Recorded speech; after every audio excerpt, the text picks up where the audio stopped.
What's up, everybody? Shauna D Man here, and welcome back to the channel. Hope you guys are doing great. Hope you guys have yourselves a great weekend.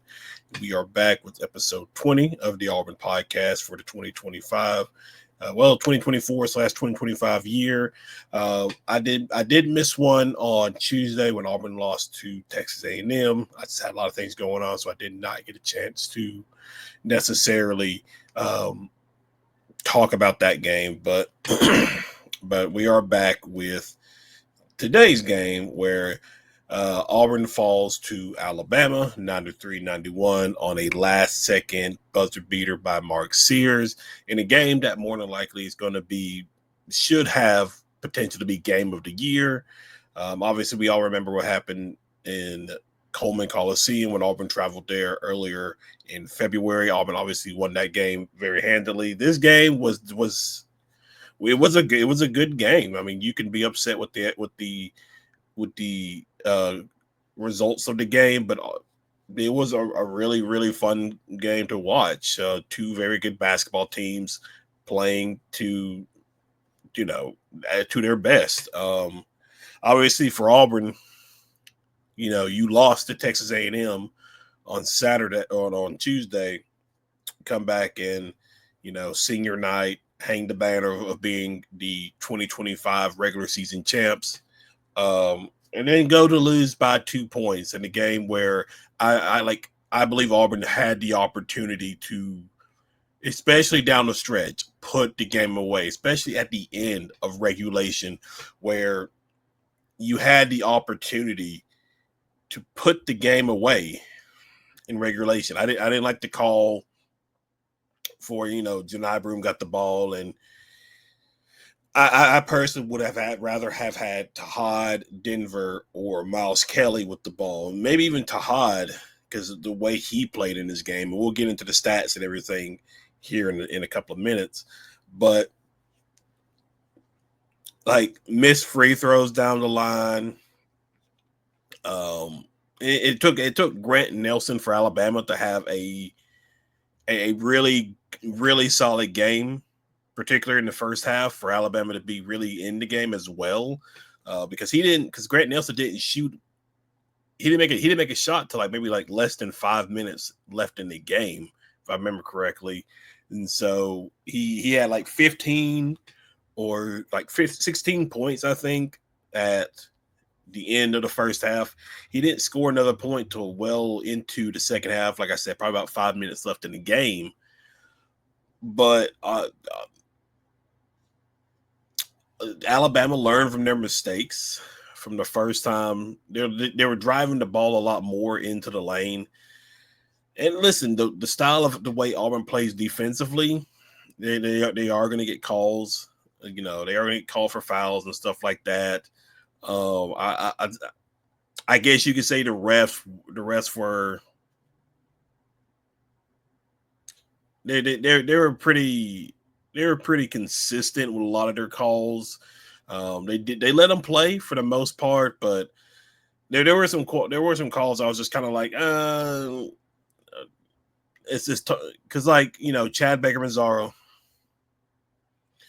gets ejected for it, which he should have been ejected because it was a stupid play.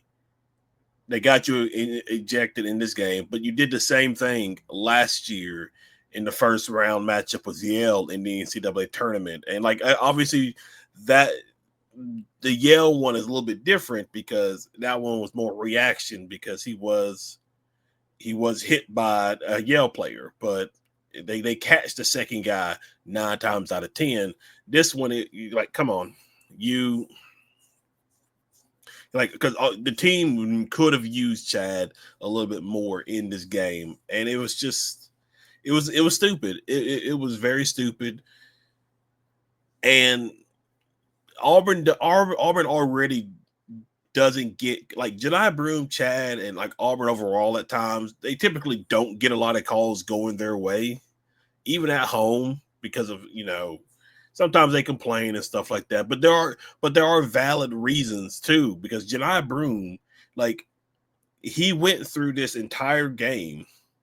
I think at a certain point he had 15 points. He had about 15, 16 points, and maybe only been to the free throw line once, and he gets mauled a lot of the time while he's out there in the post, and it's just he doesn't get calls. He hardly ever gets calls, and it's very unfortunate. But it is what it is.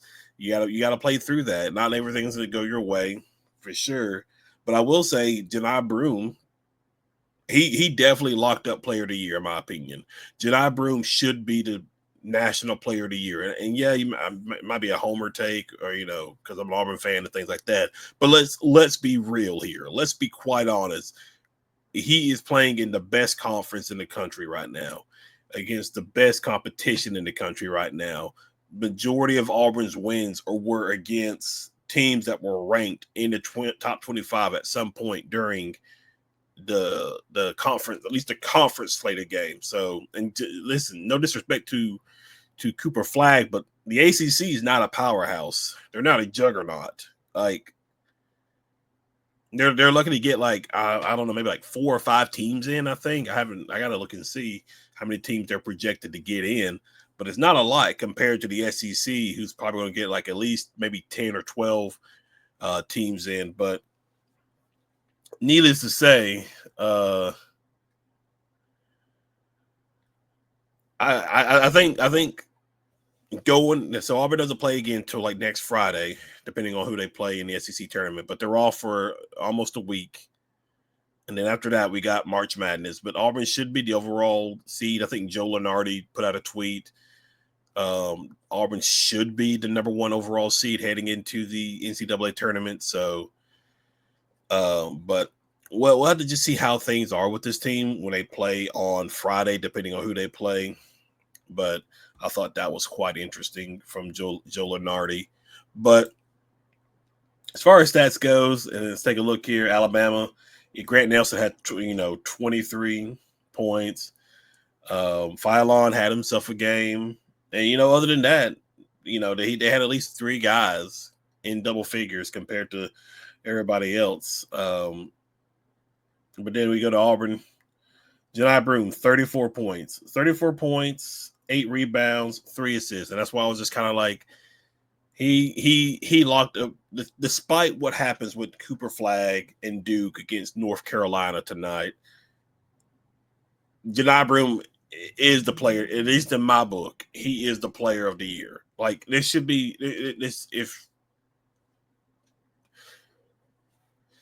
there shouldn't be like a conversation about this. It really shouldn't. I understand Cooper Flagg is probably going to have a better NBA career, maybe than Johni Broome, maybe. But if we're going off like right now, it should be Johni Broome. 34 points, 8 rebounds, 3 assists. He literally carried the team. Well, not just him, but Tahaad as well. But he literally carried the team on his back throughout this entire game.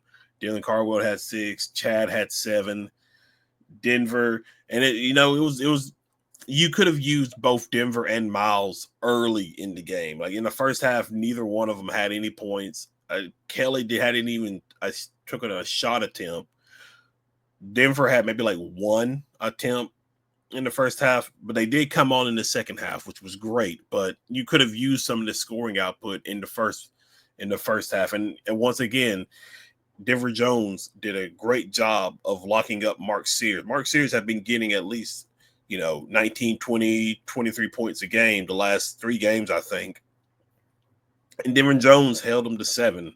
He did an outstanding. Even Dylan Cardwell did a pretty good job at a few times where he was switched up onto Mark Sears. So give credit where credit is due. But Tahaad Pettiford, man, he came out like each time Grant Nelson shot a 3, Tahaad went down. He shot a 3. He put on a show tonight. Both him and Johni are, let's be honest, the sole reasons why Auburn was in this game as much as they were. Because Chaney Johnson, for a 3rd straight game at least, he hasn't given you much. He only took 1. He only took like 1. No, he took 3 shot attempts, but he only made 1 of them. Like he hasn't produced much offensively like we had been seeing the past couple of games. You saw a lot of like Ja'Kai Howard in this game too. I would have loved to see him get some offensive things going because he's a pretty good defender as well. But you could have used that extra offensive firepower. But it is what it is. So overall, what is Alabama? Alabama finished the game shooting 52%, field goals 31%, 3 points, and 66 at the free throw line. Auburn 47, 38, 64, and they 11 of 17, and they missed some shots that they needed to make down the stretch of the game for sure. Like if they would have made some of these if they would have made at least 3 of their free throw attempts, this game would be a little bit different, honestly, because it probably more than likely would not have gone into overtime if Auburn would have made their free throws when it mattered the most. But they didn't, and so it is what it is. Both teams are about even in field goals. Alabama was just a little bit better. They were just a little bit better. 10 of 26 from 3-point. Auburn did a good job of limiting their threes. 7 is still too high. I would have liked them to at least maybe not allow. If Alabama was 4 of 22, that's 9 points right there. That's 9 points. That's off for Alabama. That could have made a difference, but they let Grant Nelson. Grant Nelson, he got off his points, and he got himself some points. Both teams in the 30s percentage wise. Alabama shot the ball more. Got their free throw line a lot more compared to Auburn. 7 more than Auburn. And Auburn kept sending them to the line, and that's just the thing about this team is they do put teams at the free throw line a good bit. Again, a lot of that is because of the style of defense that they do. Listen, it is what it is, so I can't really. It is what it is. So, but both were about close even with the percentage of free throw shots. Auburn lost the rebound again, 41-33. After we watched how Texas A&M did Auburn on Tuesday night, and that's the thing. That's what teams are going to notice. Number one, going into the SEC tournament and then the NCAA tournament is if you can out rebound Auburn and get second chance points, you're going to beat this team. You just are. They have not been rebounding well at all these past couple of games, and I'm not sure. Maybe they'll spend these next 6 days or so getting that worked on, getting that figured out, but that it hurt Auburn in this game, hurt Auburn in the Texas A&M game. These second chance points, it just hurts. Like you give the more opportunities to your opponent, and then for them to hit shots, they're eventually going to hit the shots. Assist, Auburn did well in the assist category. Auburn won in the steals, blocks 7, 15. You won the turnover battle. You got them to turn it over 15 times compared to your 9. You got 20 points off those turnovers, so that was relatively good. Fast break. There was a point where Alabama was like, I think 8 or 9 with fast break points, and Auburn was 0. Points in the paint, you got beat there. Fouls evened out. So, I mean, you can definitely say the officiating was consistent for the most part. Fouls did even out, and then largest lead was 8 for Alabama. It was 5 for Auburn. So, it's the story of the game. Like, again, the story of the game is like, one, Chad not keeping his cool, getting tossed out of the game. Could have honestly used him in this game. And just missed free throws, honestly, down the stretch that if you make them, you probably win the game in regulation, but you didn't. And so we went into overtime. Deny made shots when he needed to. He had that massive 3 to tie it up with about 14 seconds left. And then you kind of just let Mark Sears, I think Mark Sears was the one who did it. You kind of just let Mark Sears get a free pass to the lane to get an easy layup. He was able to go to his left and get the ball up. Not really much resistance to that, but I mean, it is what it is. So So that's it. So we are heading into, let's see.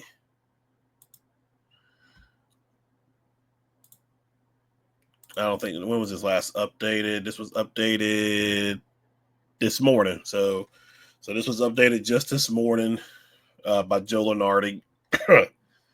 Auburn, as of right now, with Joe Lunardi, still the top number one overall seed. That shouldn't change one bit, regardless what happens in like the conference tournaments and stuff like that. That should not change. Auburn should be the number one overall seed heading into the NCAA tournament. So as of right now, Lexington. The other option would have been Raleigh.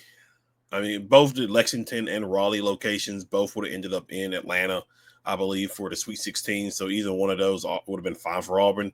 But you're going to get Lexington first. So potentially, depending on what happens with Kansas, you could potentially play them. So Kansas is an 8, New Mexico's a 9. Who's a 10? Georgia.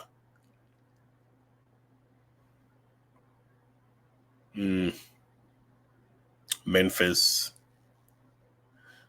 So I don't think they'll put like SEC teams. I don't think they'll put SEC teams like that. But I mean, who knows? We could be wrong. But Auburn should be able to. If this is what it is, like obviously it's going to change. If Auburn can get past Kansas to get to the Sweet 16, then that's great. I think in the Sweet 16, that means they would either play Oregon or Arizona in Atlanta, and then we'll just have to see how things play out. But as far as, let's see, go here.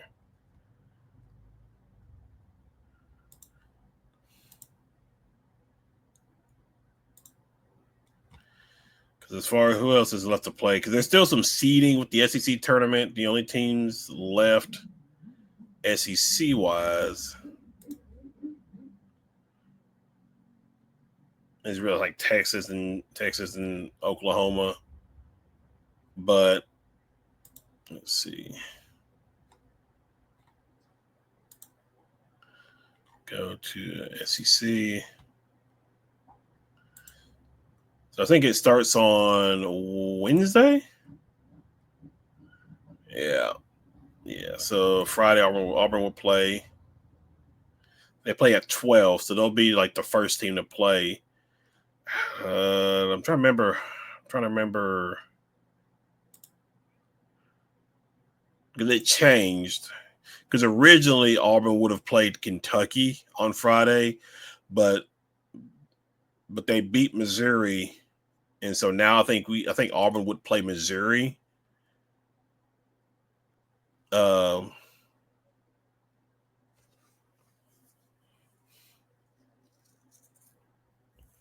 Yeah, Auburn would play Missouri. So yeah, it's definitely crazy for sure. Very crazy for sure. Like again, we get about a week off for Auburn, and we won't know how this team is going to look. It does give the opportunity for them to rest up, make sure everybody's 100% ready to go. And again, quite honestly, I really still feel like this team has not played their best basketball. I definitely would say the best we saw was against Alabama and Coleman Coliseum, honestly.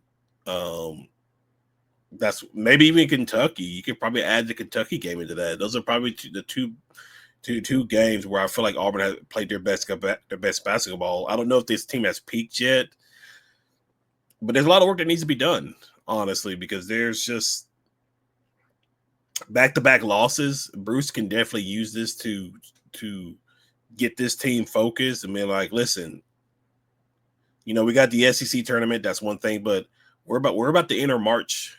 We're about to get into the March Madness tournament, the NCAA tournament. If we lose there, it's done. Our season's done. So we need to get our crap together and be ready to play our best basketball, because we can't play like we've been playing these past couple of weeks. Yeah, we won the SEC regular title. we'll see how things go with the SEC tournament conference championship. But March Madness, you got to be ready to play. You just got to be ready to play. When is the National Player of the Year announced? Let's see.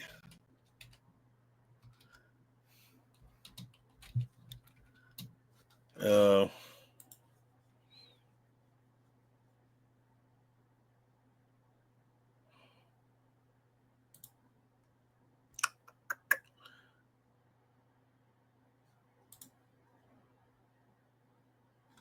don't know if it'll tell me. I just want to know when it's announced more than anything.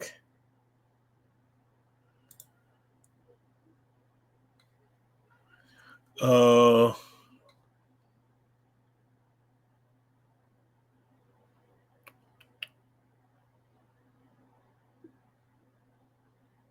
okay. So it looks like it won't be until like at least April 6th. That doesn't necessarily sound right. So this could be wrong. When was this written? 2 days ago?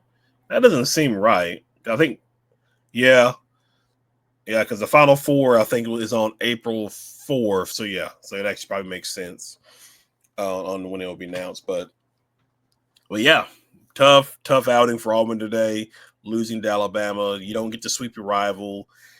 You still have a sour taste in your mouth because it's senior night. A lot of these guys are going to be, this is the last time we'll see them for the most part. Chad technically has a year of eligibility, according to Bruce, that he can come back because of JUCO. But we'll have to just see how things go. And there are some other Auburn news that has happened that I have not got a chance to talk about. So one of the things was the women's side of things. Johnny Harris has been let go for the women's side of college basketball. Men's side of basketball came out a couple of weeks ago that they are playing a home and home with Arizona starting this next season. Not only that, they also will be playing Houston and Birmingham, I believe. They got to travel to play Purdue in their home court. So it's going to be very, very interesting non-conference slate for the Auburn Tigers again this next season. And then Auburn football-wise, the game between Baylor and Auburn, the season opener, has been moved to Friday night instead of Saturday. So that is an interesting thing. A lot of Auburn fans are a little mixed and iffy about it. I'm curious. It got moved to Friday. Were there not any interesting games going on that Friday?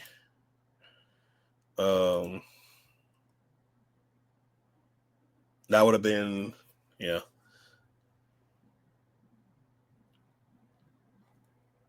What if it's already been moved? So that's week 0, I think. Yeah, it's week 0. Yeah. That. So it looks like their lineup of games for that first week of college football is really lackluster because they have Wake and Kennesaw State, Wagner in Kansas, App State and Charlotte, Texas. What is that? Texas, Arkansas, and Army. So the Auburn Baylor game getting moved to Friday is the prime time game for that Friday. So yeah, it is what it is, I guess, but whatever. But all right, guys, that is it. That is all I have.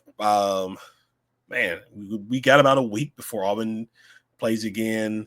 I